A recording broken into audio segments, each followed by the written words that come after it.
সম্মানিত প্রধান অতিথি, উপস্থিত মঞ্চে উপবিষ্ট বর্গ, আমার সামনে উপস্থিত আমার সম্মানিত, মূলত আজকে অনুষ্ঠানের সভাপতির দায়িত্ব পালন করতে হবে। যেহেতু বক্তব্য আমার একদম শেষে আসার কথা, আমি অল্প সময়ে আমার মূল বক্তব্যটা আপনাদের সাথে, যে এই কলেজে আজকে যে অবস্থা শাহজাহান, আমরা তার জন্য দোয়া করব। তিনি শারীরিকভাবে অসুস্থ।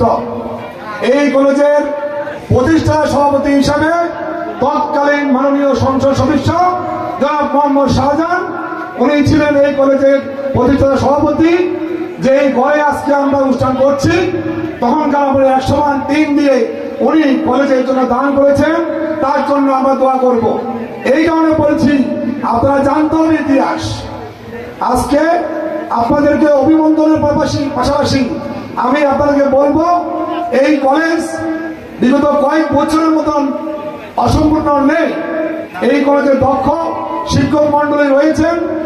এই কলেজের শিক্ষার ব্যবস্থার একটা পূর্ণতা চলে এসছে এবং এই কলেজ এই প্রথমবারের মতো একটা একাডেমিক ক্যালেন্ডার আপনাকে দিয়ে দিবে, যে একাডেমিক ক্যালেন্ডারে কলেজের পরিচিতি, কলেজের প্রতিষ্ঠাতার পরিচিতি এবং কলেজে আপনাদের যে নির্দিষ্ট টাইমে যে সিলেবাস শেষ করতে হবে আমাদের সম্মানিত শিক্ষক মন্ডলী, সেই শিক্ষক মন্ডলী সমন্বয়ে আপনারা সিলেবাস শেষ করে নির্দিষ্ট টাইমে পরীক্ষা দিবেন।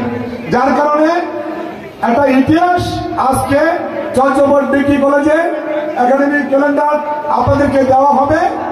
আমরা আমাদের শিক্ষক মন্ডলী সবাইকে এটা সহযোগিতা করার জন্য ধন্যবাদ জানাচ্ছি।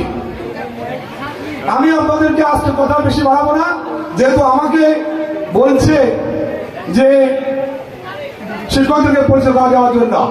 শেষ বক্তব্য দেব না। আপনারা ক্লাস আছেন এবং যারা ছাত্রদের এবং রাজনৈতিক ব্যক্তিবর্গ উপস্থিত আছেন, সবাই আমার ছাত্রছাত্রী সবার সহযোগিতা চাই। আমরা চাই চর্যাপদ কলেজকে আর পিছিয়ে নেওয়া যাবে না, চর্যাপদ কলেজকে এগিয়ে নিতে হবে। চর্যাপদ কলেজ একটা নির্দিষ্ট লক্ষ্য নিয়ে এগোচ্ছে এবং চর্যাপদ কলেজ এই মেহনতি মানুষের সন্তানরা পড়ালেখা করতে আসছে। এই মেহনতি মানুষের গার্ডিয়ানদেরকে, এই মেহনতি মানুষের অভিভাবকদেরকে মুখে হাসি ফোটানোর জন্য আপনাদের সহযোগিতা আমরা চাই।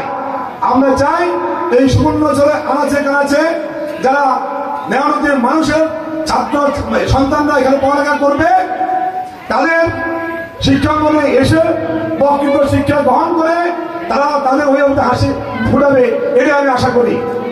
বলবো আপনারা রেগুলার ক্লাস করবেন।